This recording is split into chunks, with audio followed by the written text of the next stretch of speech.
The family of the 35-year-old police officer, Constable Daniel Owusu, who was killed by suspected armed robbers in the line of duty at La Paz here in Accra, wants government to help cater for the 6 children he left behind.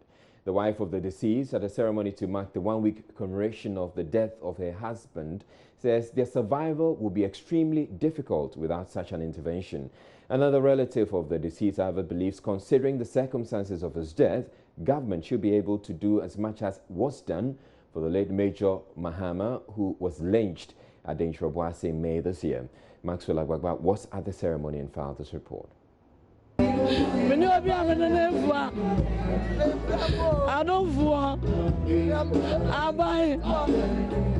Uncontrollable tears of the widow Margaret Boahima at the one-week commemoration of the death of her husband. She recalled the evening of that fateful day as she waited for her husband to pick her up from work as always. And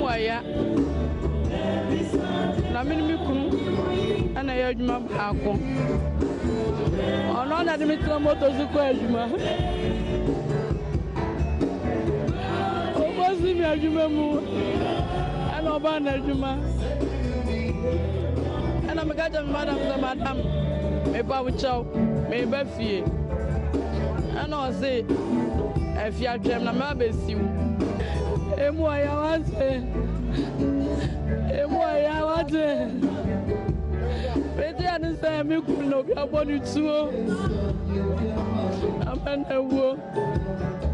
Me Germany, I'm double Kuma. The many that's one has been say. Minobia, I was young for I buy Wadaruma. It's all about a call for government support. But the first thing that she said was that her husband, the late Constable Daniel Owusu, actually dropped her off and worked on that fateful day when he was shot by the 2 armed robbers somewhere at La Paz. He said after dropping her, and then he left to his workplace.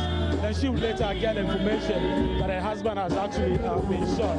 All she's saying is that they need government support. For the mother of the deceased, Faustina Kisiwa, the news of her son's death was delivered by one of her daughters.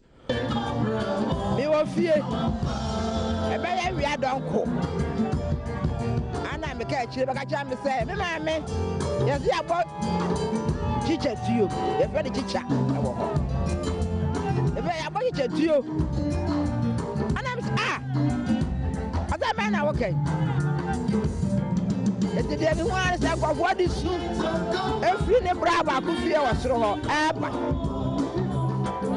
Sir, this is why. Yes, teacher, I'm going to She said she was at home around 1 o'clock p.m. Then she got her information. Some people brought information to her actually when she was at home. She was told that teacher is dead, and that's how they affectionately refer to the late Constable Daniel Owusu. That was the point that she got information that her son actually is dead. Other relatives of the late Constable Daniel Owusu, however, believe he deserves to be treated like the late Major Mahama, who also died in the line of duty at Dentra Boase.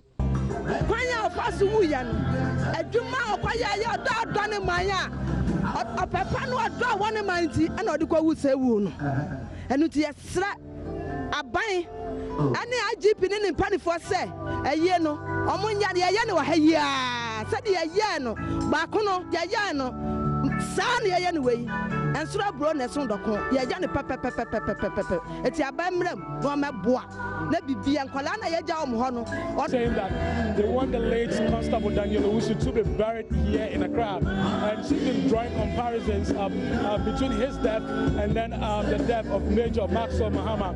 That she's saying that Constable Daniel Owusu died in the line of duty, and they want a government to come and then support the family because he was working for the government when he unfortunately met his untimely death.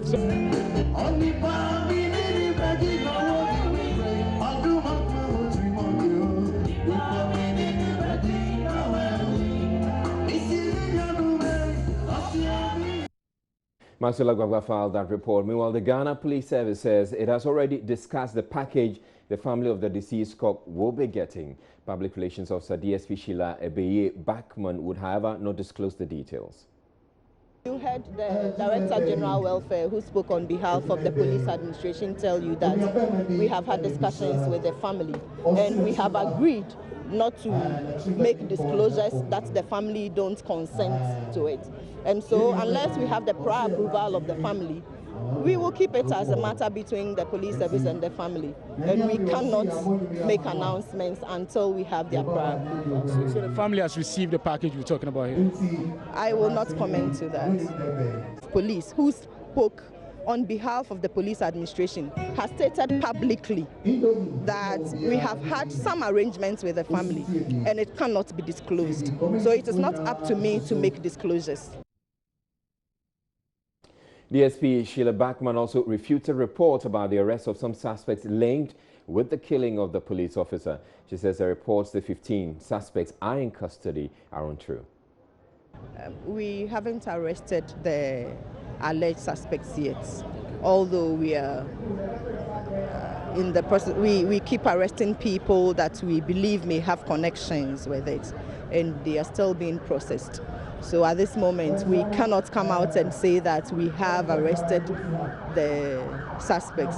We are appealing to people to continue to provide the relevant information for their arrest. You know, the IGP made an offer, and that offer still stands.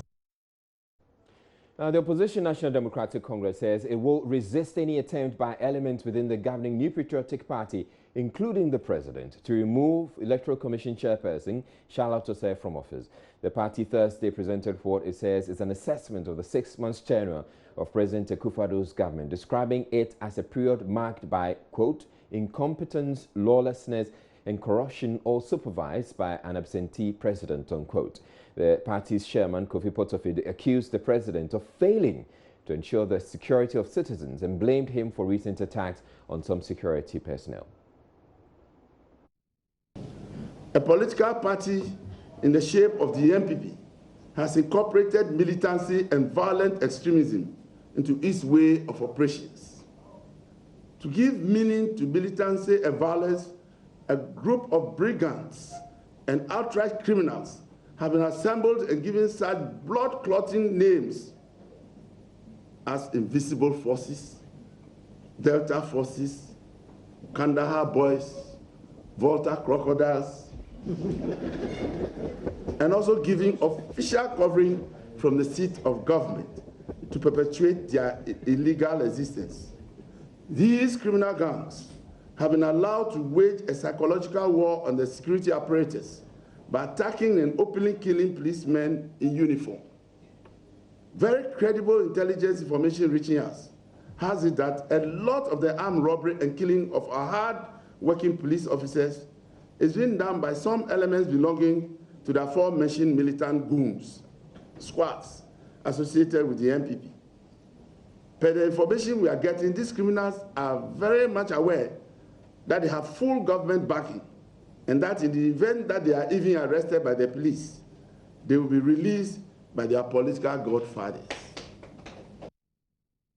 Minority Leader Haruna Idrisu also accused the president of being behind the petition from staff of the Electoral Commission seeking to remove their boss.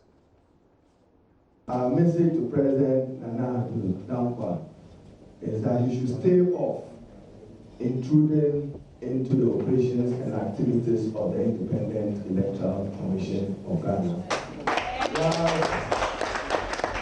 While we have accommodated him, sweeping up the civil and public service and replacing them with officials of the new Patriotic Party, we are unable to accept and live with any attempt by him to erode public confidence in the independent constitutional body of the Electoral Commission. Therefore, his efforts and quest at blackmail witch hunt will fail today, fail tomorrow.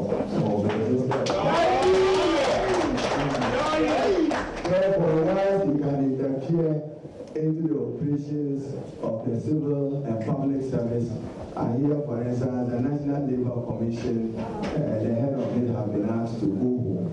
what the president has forgotten is that he swore to uphold the laws of Ghana. He's not the sole appointer of the National Labour Commission and its chief executive, as by law established.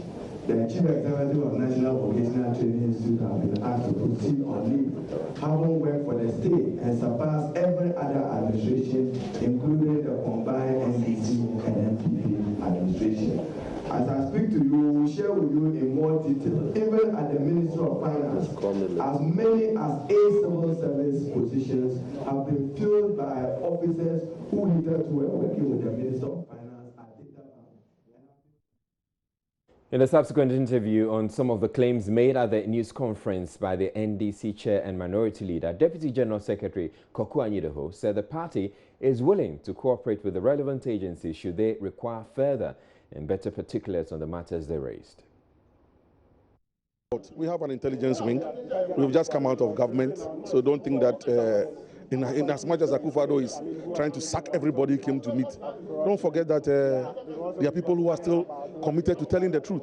And also don't forget that within the NPP itself, if you listen to Kennedy Japan and his heavy allegations of corruption against the president and his family and his cronies, to the extent that the president even could not debunk it 2 days ago, it just tells you that even within the MPP, not all of them are happy with what is going on.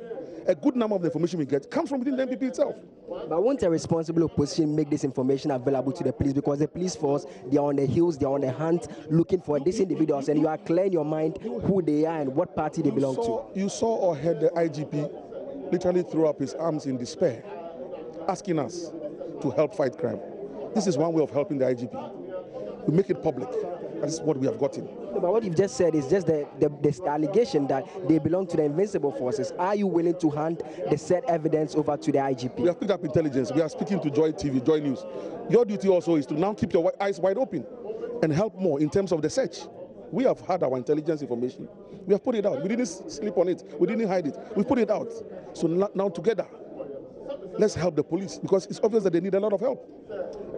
On a bit about the EC chair, for a party that is in opposition, I mean, if there is any attempt by some staff members of the EC, shouldn't you be more take a cautious posture rather than run and accuse the presidency? I agree that there needs to be a cautious approach to it. First, there's the administrative aspect of it, as to those workers who claim to be working within and whatever their grievances are. And then there's the legal aspect of it. You heard the minority leader speak and say, look, they have taken a position that they are going to resist it from the legal position because it's a legal issue. She's there. It's fixed tenure until 70. So that's the point that minority leader was making, that we will resist it. If you heard the vice chairman or the chairman, we will resist it according to law. Not in a wayward manner, according to law. But in a subtle manner, he suggested that it's been forwarded by the presidency. Why not? There's evidence to that effect as well. That's why I'm happy that the lawyer for the EC chair, Tadeo Sori, is now coming out and asking that they want them to produce the so-called... He can't identify the individuals, but you are saying you have evidence is coming from the presidency. He can't identify the individuals. That's the more reason why we support that legal position, that let us identify them. They will know who they are. There's a long arm of the MPP behind it. But you see, Nana Akufo-Addo is not going to succeed. And that's the point the chairman made, that Nana Akufo-Addo is behaving like the folkloric Kwekwa Nancy. In the early days, you can look shrewd and smart and intelligent. At the end of the day, you get embarrassed, you run into the corner of the building and hide in your web. That's what's going to happen to Nana Akufo-Addo. By the end of the 4 years here in Bawumia, so embarrassed and reduced to ground zero that they'll never get close to politics again. The deceit, the lies, the dishonesty is being exposed on a daily basis. In another development, Chairman of the National Peace Council, Most Reverend Emmanuel Asante, says the attempt to impeach the EC chairperson, Charlotte Osei, must be handled with tact. He cautioned the issue could dent the national image and affect Ghana's democratic credentials. He proposes arbitration rather as a means to solving the problem. As far as I'm concerned, I have had the privilege to read what they have written and what she has also written in defense. I will caution that for the good of this country, we need an electoral commission that is united. Therefore, whatever the problems are, we must find ways and means of addressing these kinds of issues. At the moment, I wouldn't say that if it is possible for them to use arbitration to address this internal problem that they might have, the better. But from what I have read from the chairman, she believes that, there is an element of,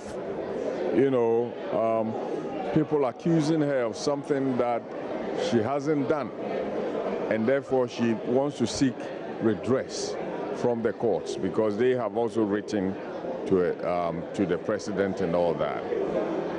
I would think that the authorities that be will use their good offices to put in place an arbitration team to sit and listen to both sides and try to find ways and means of, bringing peace to this very important institution that is there for the promotion of our democracy. Do you think the back and forth has the potential of destabilizing or disorganizing this electoral commission or the system? Yeah, but if the very people who are responsible for this important aspect of Ghanaian democracy are at loggerheads and there is tension, then you know that it will have a wider implication.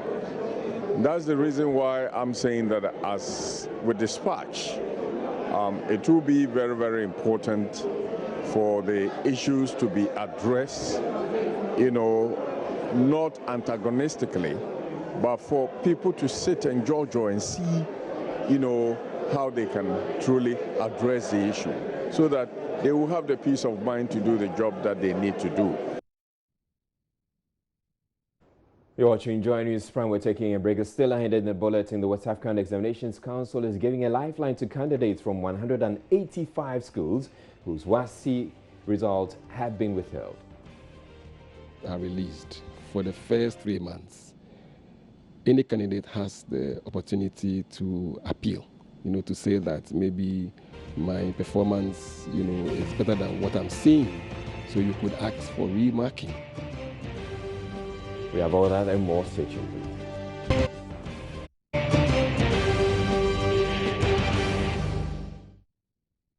The minority in Parliament says it is not against government's plan to set up a special prosecutor's office, despite recent objections to the bill establishing it. The minority on Wednesday demanded a withdrawal of the bill, which was laid on the floor on Tuesday, claiming procedural breach. The day before, they kicked against the laying of the bill because it had not been gazetted. But Deputy Minority Spokesperson on Legal, Dr. Dominic Ayine, tells Joy News they only want government to do the right thing. If you listen to the minority leader, Honorable Haruna Iddrisu, very clearly, he said on the floor that the minority is ad idem with the majority and the government on the issue of a special prosecutor. Particularly on the issue of the fight against corruption. So we cannot be seen to be fighting, a bill that seeks to make it more efficient to fight corruption. But we are saying that the procedural requirements of the Constitution and the standing orders must be complied with. This is an important government, a bill. If we have to enact it, we have to enact it in accordance with law. So our fight is about due process of law. I have started reviewing the bill, and I have seen that there has been reference to the Attorney General in the long title of the bill, and then in one of the clauses, the special prosecutor is supposed to present a report to the Attorney General. Now, there's no provision as to what the Attorney General does with the report, except that she has to lay the report before Parliament, and I don't know whether Parliament will also have the, opportunity to debate the report of the Attorney General. I have to look at the standing orders to find out whether if such a report is laid, it is something that, by a minister, it is something that the House can debate. So, yes, I have a number of concerns, but I believe these are concerns that will be raised on the floor. For you, does that in any way compromise the said independence if he's supposed to submit a report to the Attorney General in the end? Well, it depends on what the Attorney General is supposed to do with the report, but I still think that it is not an anomaly, because the Attorney General is the one vested with all prosecutorial powers. So it would have been rather abnormal for the special prosecutor not to be accountable to the Attorney General. In fact, I think that the level of accountability to the Attorney General is even below the minimum that would be required for the Attorney General's position, as the person vested with the authority to prosecute, to be acknowledged. Then this doesn't We're staying with Parliament, where government says it has so far spent 5.26 million cedis on the Ghana 60 celebrations. Responding to questions on the floor, Deputy Finance Minister Kweku Kwarteng explained about 2.98 million cedis was spent by the Office of the Chief of Staff. The minority in Parliament is either questioning the basis for which government's money has been spent on the celebrations, claiming the President assured no state resources will be expended on the celebrations. The Ministry of Finance released an amount of 5.26 million Ghana cedis towards the celebration of the 60th independence anniversary of Ghana. This was made up of 3.1 million Ghana cedis from Government of Ghana sources of funding, and 2.16 million from the District Assembly Common Fund, the DXCF. Out of the total 5.26 million Ghana cedis, 3 million went to the Office of the Chief of Staff at the Ghana at 50 Secretariat, whilst 100,000 Ghana cedis and 2.1 million Ghana cedis went to the 10 regional coordinating councils and 216 district assemblies, respectively. In that report, the President is quoted to have said that the Ghana at 60 anniversary celebrations is estimated to cost 20 million Ghana cedis. And this will be borne by the corporate sector and not the state, unquote, and not the state. I want to find out from the Honorable Deputy Minister if the President is aware that you have spent 5.26 million Ghana cedis from the state when he told the people of Ghana that this 20 million Ghana cedis estimated will come from the corporate sector, the private sector. Is the President aware that you have spent 5.26 million Ghana cedis from the state? And the donations that have come in, can you tell that this House which account is hosting these funds that have come from the private sector so far? I would say that this was contained in the 2017 budget statement, and therefore the President would be aware of the content of the budget statement. In respect of the second one, as I have indicated, I do not have the details.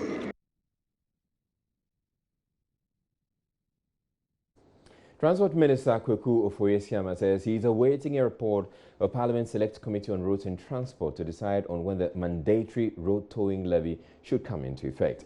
The minister was summoned to the House to respond to a question on why the ministry has suspended the Road Traffic Regulation 2012, which provides legal backing for the payment.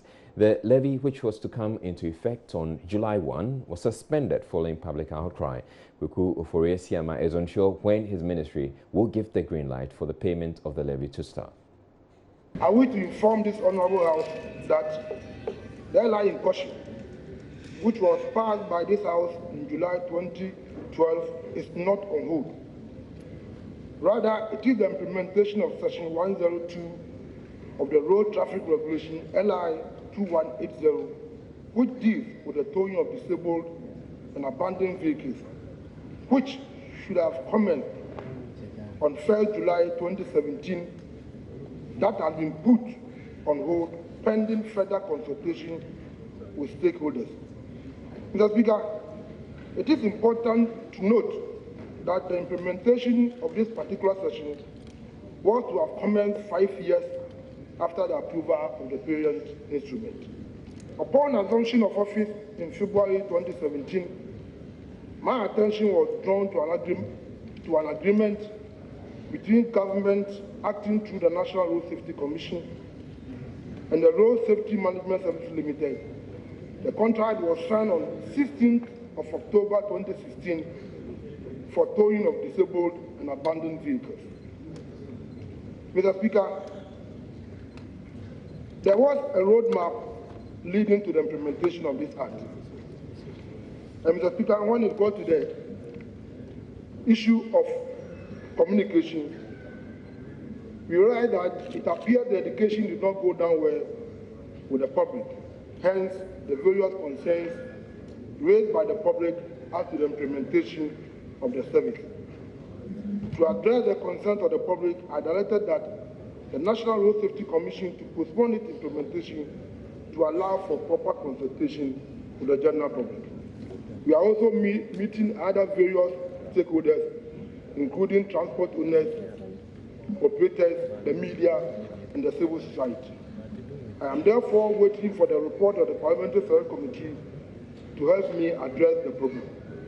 It is therefore my intention to thoroughly examine the views of the stakeholders to enable me make an informed decision on the matter. We're taking a break now. We'll bring in business news next.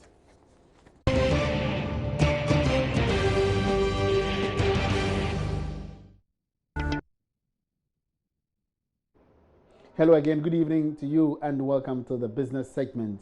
The Ghana Investment Promotion Center, GIPC, says it is considering ways to boost the competitiveness of some small and medium-scale enterprises and other small and medium industries to ensure they qualify for the Ghana Club 100 Awards. Speaking at the launch of the 16th edition of the awards, CEO of the GIPC, Yofi Grant, called for more private sector participation in manufacturing, saying there's more investor opportunities in the sector. A report by Charles Aiti.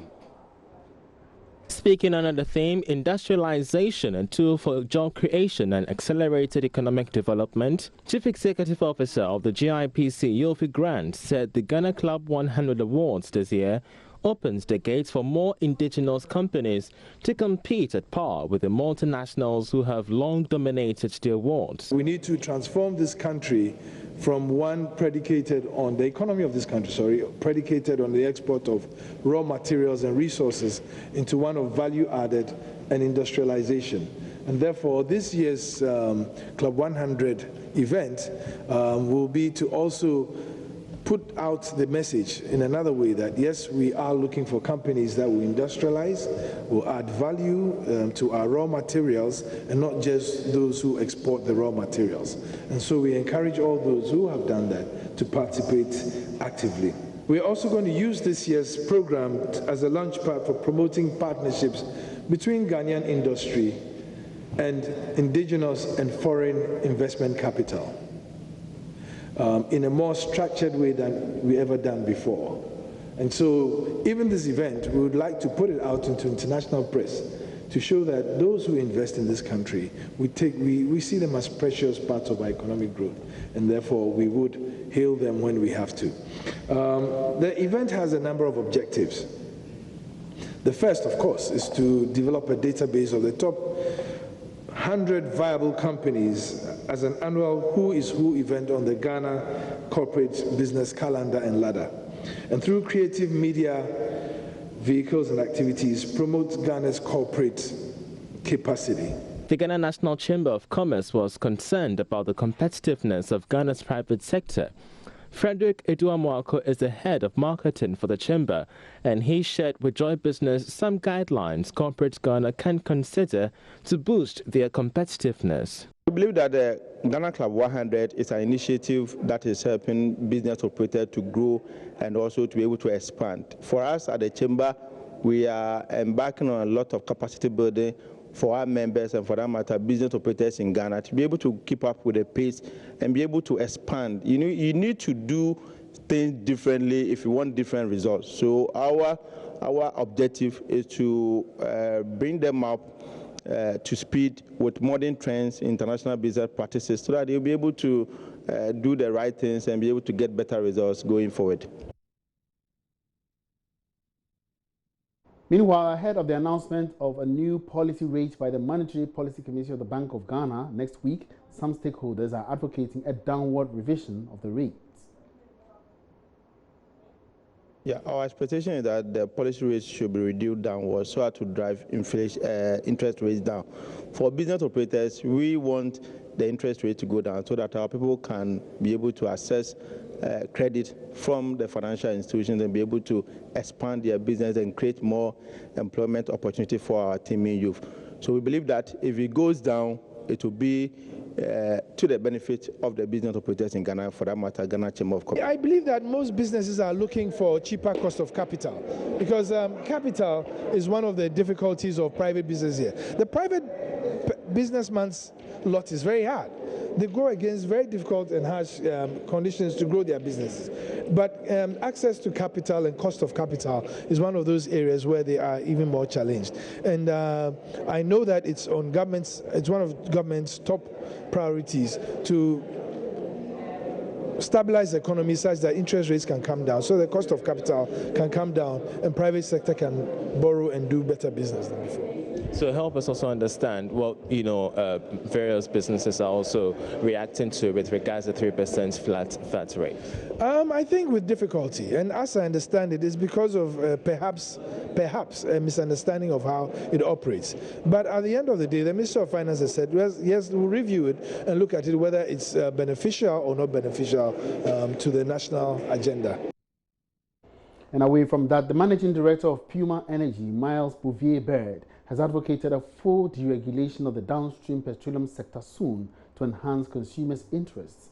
Puma Energy Ghana has been awarded the 2016 Best Priced Oil Marketing Company. The Chamber of Petroleum Ghana (COPEC) rolled out the award scheme to recognize deserving oil marketing companies for their diverse roles in serving Ghanaian consumers.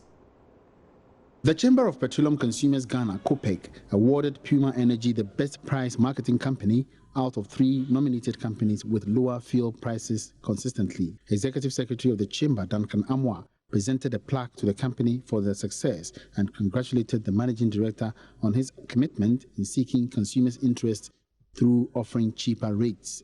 The Managing Director of Puma, Miles Baird, praised Ghana's deregulation policy, which he noted is enhancing competition in the sector. We support deregulation. Competition's healthy. Competition creates efficiency, it creates better standards, creates better quality, and eventually competition will lead to consolidation, and consolidation brings with it a better outcome for the consumer. So we think deregulation is important. I'd encourage the regulator to not lose focus and not lose confidence in deregulation, to continue with deregulation, to make sure it's fully deregulated. I feel that we're perhaps halfway there on deregulation. I'd like to see deregulation continue. Miles Baird said despite the relatively low market share currently, the company is offering good and quality service to grow the market in future. Puma Energy Distribution Ghana's market share is 4.6%. And now that market share is not just retail or filling stations, it includes all downstream or OMC activities. There's no official data published on retail-only market share. We believe our retail market share to be in the order of around 2 to 3%. So it's only very small, but we've only just begun in Ghana. We've been operating as Puma now for just over 1 year. So we obviously would like to see the market share grow in the coming years. But look, the performance has been good. Our business is growing, and we believe it's because of the offer we give our customers. GOIL is now the market leader in the downstream sector. Now, the Fisheries Commission has hinted it will be coming out with specific measures to make the industry competitive on the world market. The Greater Accra Regional Director of the Commission, John Scott, tells Joy Business fisherfolk across the country are currently undergoing a sensitization program on the best and safe ways of embarking on fishing activities. This, according to him, will avert a shortfall in production of fish by the end of the year. The way to make sure that we don't fall back into the yellow zone, which was slapped on Ghana, is to increase the sensitization of our fishers, and then also to enhance the enforcement of the fisheries laws. So how much are we losing in the wake of this very ban from EU markets in terms of the money? Yeah, we normally export over the I think $1 million of fishery products to EU market, and they are our main partners in the fisheries trade. So if EU slaps any ban on Ghana importation, or is it exportation of fishery products to EU, then virtually every fish that we we fish, we harvest from our water, then it means we have to eat it alone. We have to eat it without making any income, any contribution to GDP of the nation. All right. Climate change is one of the top issues that has ravaged the world as we speak today. Ghana is no exception. How is this affecting the fish stock here in Ghana? Yeah, climate change is a global effect. We are losing a lot because it affects the fishery stock or the fish stock. If anything which affects your fish stock, it means you have less to harvest. Therefore, the annual production of fish will definitely reduce. And that's all by way of business tonight. Thank you so much for watching. You can log on to www.myjoyonline.com/business for more business stories. Meantime, keep watching the news. My name is Emmanuel Abuaji. Have a good evening.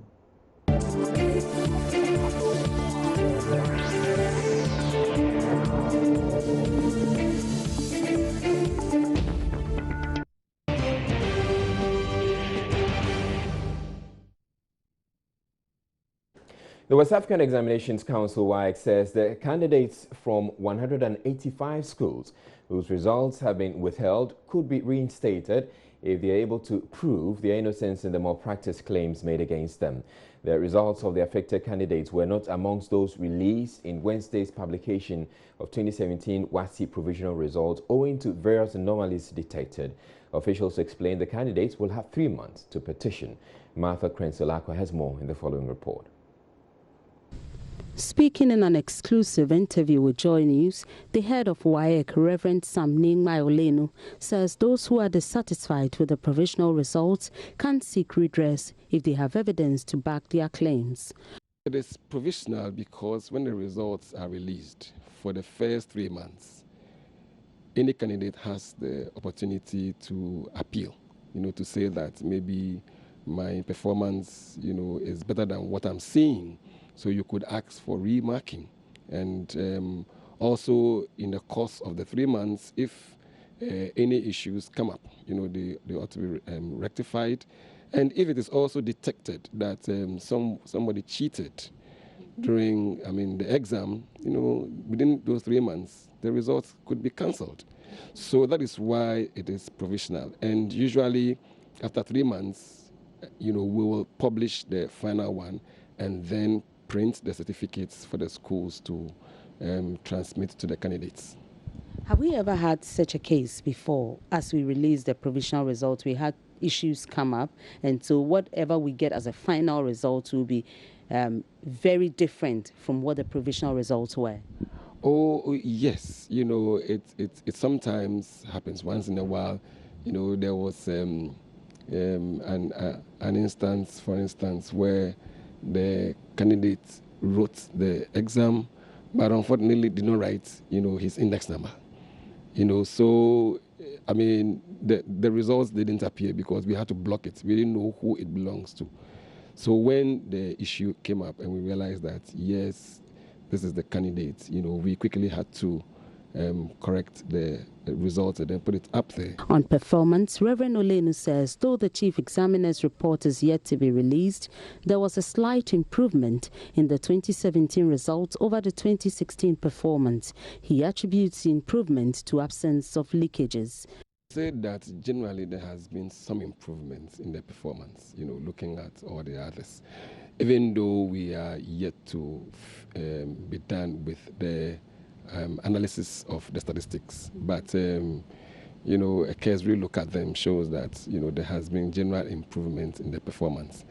And, we believe that it is happening because when the candidates realize that they are not going to have what they usually call a PO, they now sit down and learn, and, last year, they didn't have it. This year too, there wasn't anything like that. So they sat down and learned, and that is what is showing in the performance. And so we want to believe that if this will continue, our educational system will improve. The head of WAEC also allayed fears the delay in releasing the final results may affect those seeking admission to various universities because admissions would be closed by the time the final results would be released.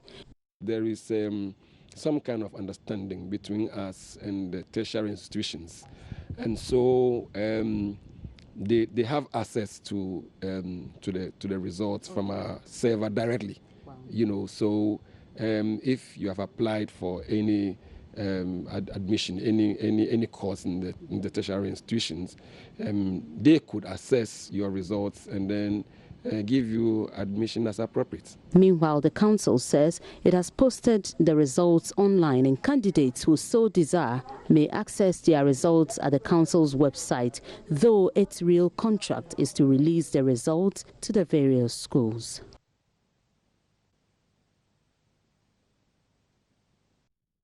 All right, so let's have a quick look at the analysis of the results that were released yesterday by the West African Examinations Council. I'm going to be taking you through them. If you look at the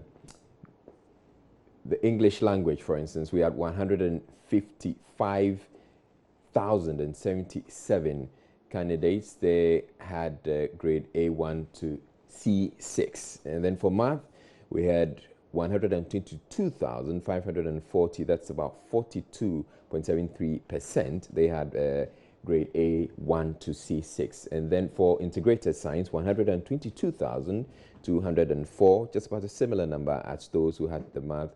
They had 43.66%. Those are the ones who had A1 to C6.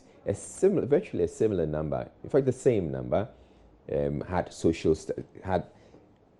A1 to A6 for social studies as well. And then you look at, again at English, D7 to E8, that's 73,409, that's 25%, 25.59%. And then for math, 106,000 had that. And then for integrated science, 84,000, and for social studies, 69,795. And then the F9s, for English, Maths, Integrated Science and Social Studies in that order, 58%, 58%, 76%, which is quite higher, significantly higher, and then 67,000 for Social Studies. So that's for English, Math, Integrated Science and Social Studies. So a total of 289,210 candidates entered the examination. There were 51% males, that's 147,591, and 141,619, representing 49% being females. This figure is 5.45% higher than the 2016 candidates of 274,000. We had a total of 916 schools participating, total of 1,732 were absent, and 185 results withheld pending investigations into exam or practices, which is what we have been, the WAEC official has been, or the WAEC boss has been talking about, saying that the results of the 185, or candidates from 185 schools that have been withheld, have an opportunity to seek redress. You're watching Joy News Prime.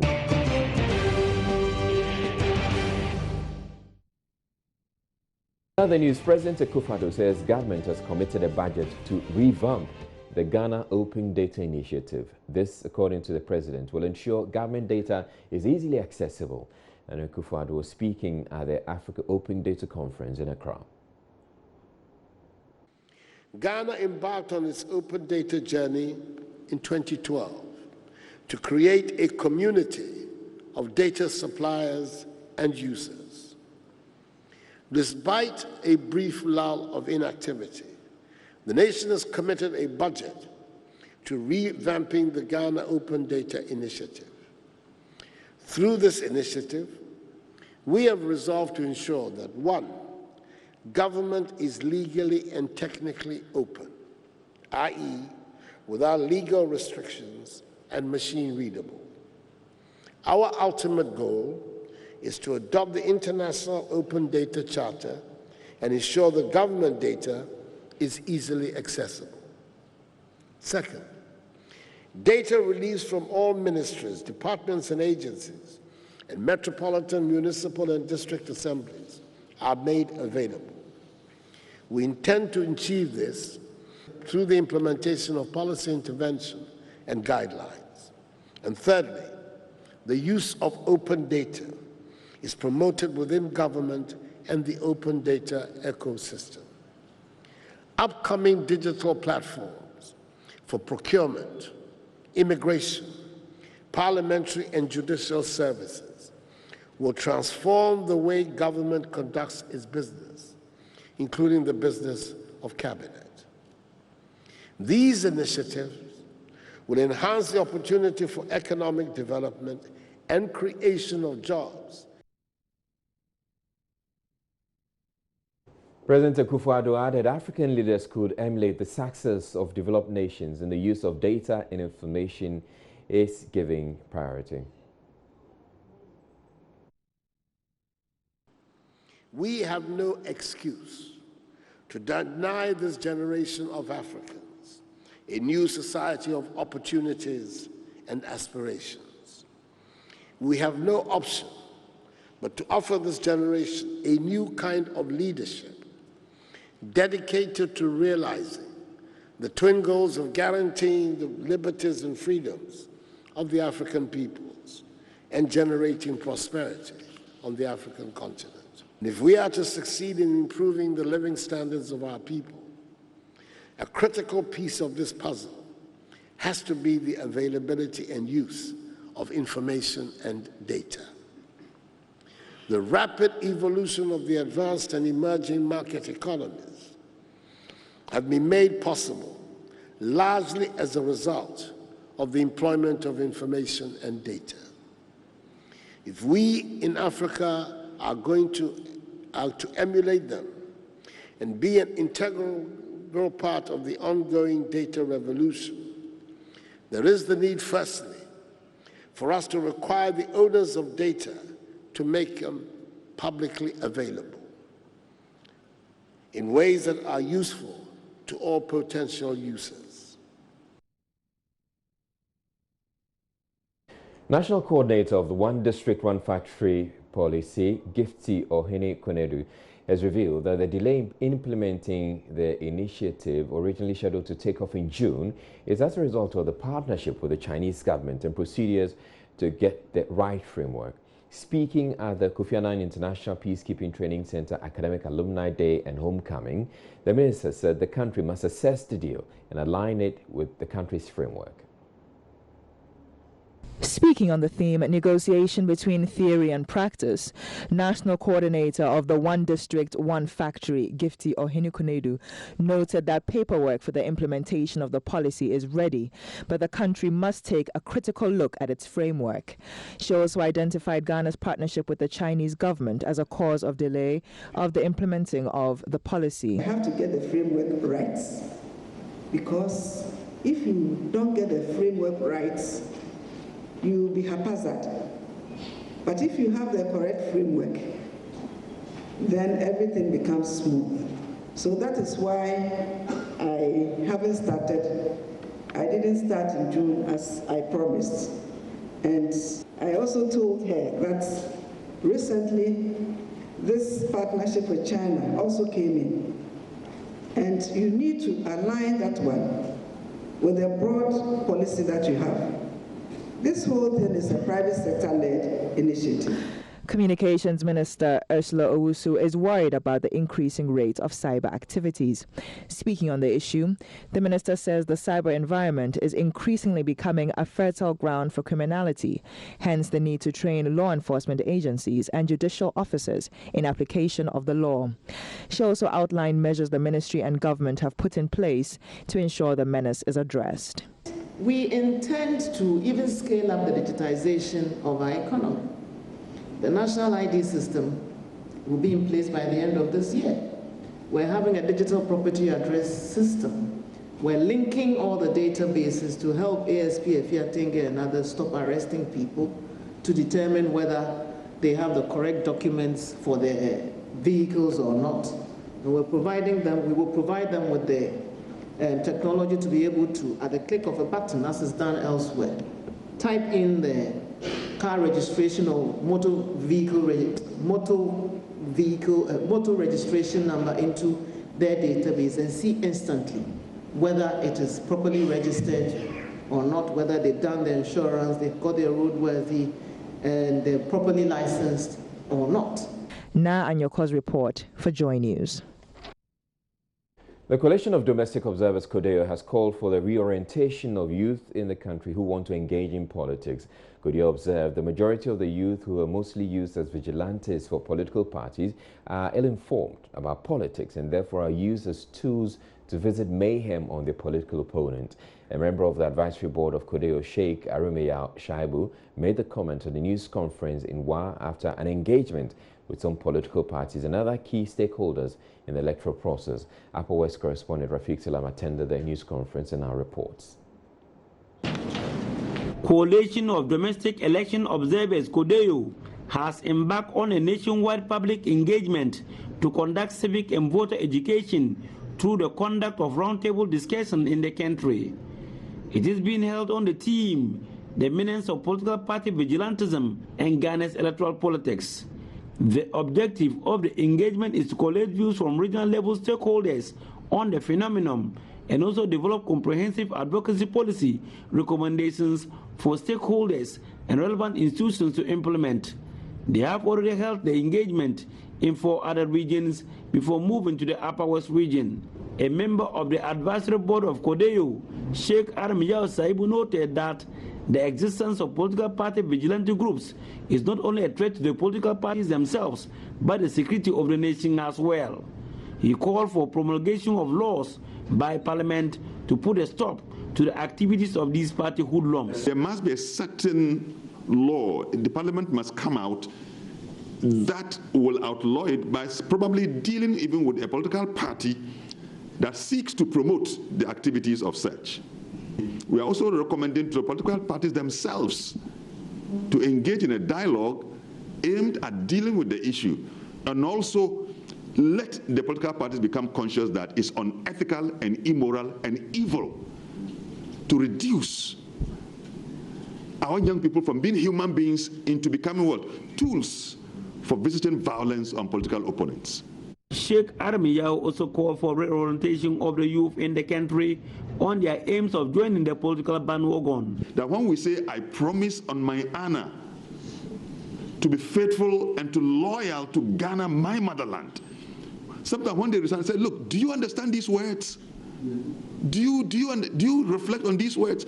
I promise on my honor to be faithful and loyal to Ghana, my motherland, not to a political party. Do you understand this? Or when you sing Yara Ya Sasini, do you understand it? Or Man, do you understand these words as a young person? And you contradict yourself by allowing a politician to reduce you into a tool for national destruction. You undermine, become lawless, undermine authority of our president, whom we have elected. We all voted, and we saw that he won the election and given the constitutional mandate to appoint a minister, and the minister comes and says, look, the minister did not consult me, so I want that minister outside of my region. I mean, this is a serious thing to be spoken about. And we can only do so when we appreciate why we engage in politics. But if we don't understand this, look, we will be destroying ourselves. The program was funded by the United States Agency for International Development, USAID. Reporting for Joy News, Rafiq Salam. Wa. 3 members of a secessionist group, Homeland Study Group Foundation, which is calling for the separation of the western part of the Volta region from Ghana, have been discharged of the treason felony and treason charges brought against them. A whole High Court presided over by His Lordship Charles Agbevo gave the ruling following a decision by the Attorney General to drop the charges against the 3. They were, however, made to sign a bond of good behavior. Fred Kwame Asari's report. The three members, including the founder of Homeland Study Group Foundation, Charles Komi Kujoji, 78, Martin Esiama Agbenu, 57, and Divine Odonko, 65, were arrested on 7th March 2017 due to their intention to proclaim the Western Togoland independent from Ghana on 9th May 2017. The three were charged with treason, felony, and felony. The lead counsel for the prosecution, Simon Adachi, told the court the Attorney General had advised that the charges against the three be dropped following careful examination of the case. The prosecution also tendered in a motion for the accused persons to be made to sign a bond of good behavior. The state attorney, however, noted the discharge of the accused will not deter the state from continuing with the case if necessary. Discharge of the accused persons of those previous offences does not operate as a bar in subsequent proceedings against the accused persons in respect of the same matter. And I also want to make it clear that it does not operate as a nolle prosequi. That is, the Attorney General is not saying that she intends to discontinue with this action. Counsel for the accused persons was, however, not impressed with the manner in which the prosecution treated the case.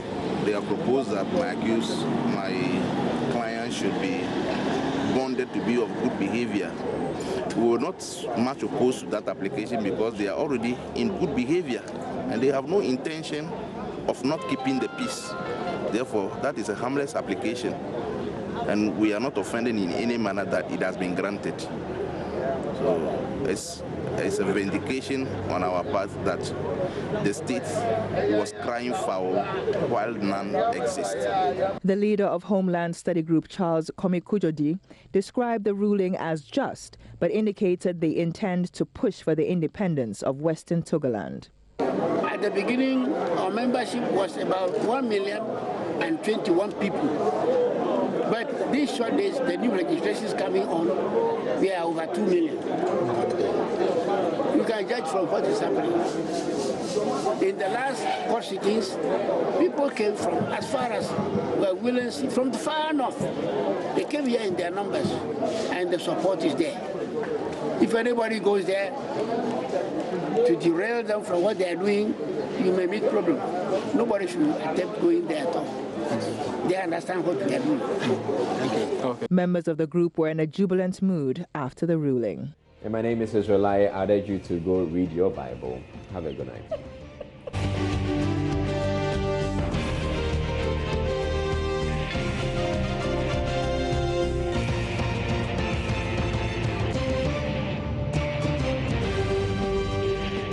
This is Joy News Prime.